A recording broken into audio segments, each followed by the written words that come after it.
சிறு வயதுலேருந்தே புக்ஸுனால் ரொம்ப பிரியம். கொஞ்சம் பாக்கெட் மணி கிடச்சா கூட ஃபஸ்ட்டு போய் புக்ஸு தான் நான் வாங்குவேன், வேறு எந்த ஒரு ஐட்டம்ஸ் வாங்குறதுக்கு முன்னால்.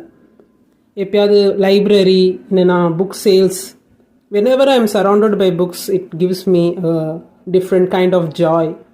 இன்றைக்கி அண்ணா செனட்ரி லைப்ரரி போயிருந்தேன், கொஞ்சம் புக்ஸ் என்னோடய அப்ஸ்கில்லிங்க்கு, கொஞ்சம் ஸ்பிரிச்சுவல் புக்ஸ் எடுக்கிறதுக்கு.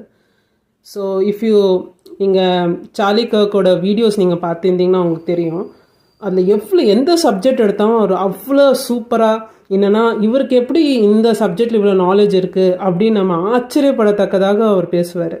ஏன்னா அவர் ஒரு இன்டர்வியூவில் சொல்லியிருந்தார், ஒரு வருஷத்தில் நான் மினிமம் ஒரு 100 புக்ஸ்னாலும் படிப்பேன்.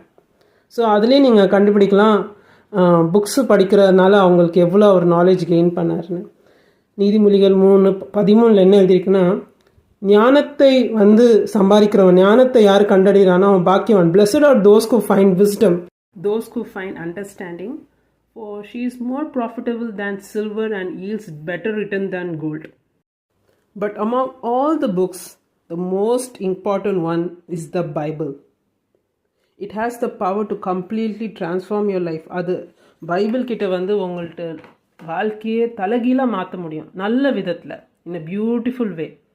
அதனால் kindly give it a shot. நீங்கள் இது வரைக்கும் படிக்கலைன்னா ஒரு வாட்டி ட்ரை பண்ணி பாருங்கள், அது எப்படி உங்கள் வாழ்க்கையில் மாற்றம் எடுத்து வருதுன்னு நீங்கள் பாருங்கள்.